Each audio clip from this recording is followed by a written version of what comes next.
Sheet pan dinners are all the rage these days, and why wouldn't they be? You can feed your entire family a complete balanced meal, and guess what? Dirty just one pan. I love it. I always get stuck with the pans. But there has to be a catch, right? Well, maybe not. Here to share two of her favorite healthy sheet pan dinners is mom and best-selling author of Smoothie Project, Catherine McCord. Welcome to the show, Catherine. I'm so happy to be here with you. Thank you. Well, I wish I was there with you in person. Me too. I need you here eating all of this because we got a lot of food to talk about today. Okay, I could do that. Well, it seems like there's never enough time to make a balanced home-cooked meal. So tell us, how can sheet pan meals help save time and at the same time provide a great healthy meal for your family? Sheet pan meals are amazing because they're nutrient dense, especially for families when you're trying to get all those good foods, especially into kids, well, and adults. But the truth is, even for me, as much as I love to cook, I cannot stand doing dishes. I've always referred to myself as a lazy cook in that way.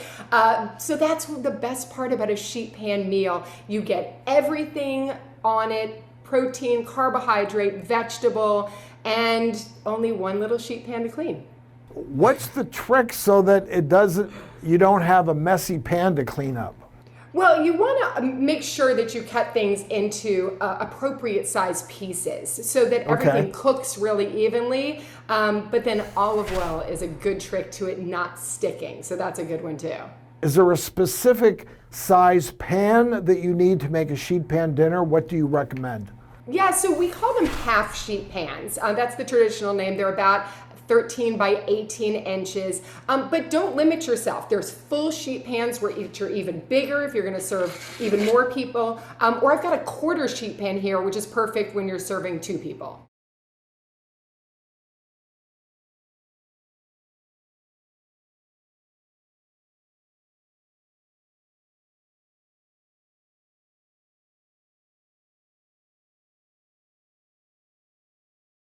We're living in uncertain times. Delta variant is pushing. It's not always easy to keep up with the latest medical headlines. That's where the doctors come in. Now in our 14th season, the doctors continue to bring health and happiness into your life, giving you solid takeaway information. Things aren't being as heavily regulated as you might think. And we're uncovering medical scams to keep you safe. A lot of them contained a dangerous chemical known to cause cancer. What works and what doesn't. I'm always a doctor, but this was one of the few times that I was a patient, and it can be scary. The hottest trends in beauty and wellness. Pull it up, keep it tight. The prognosis is good. The doctors, a prescription for a better you.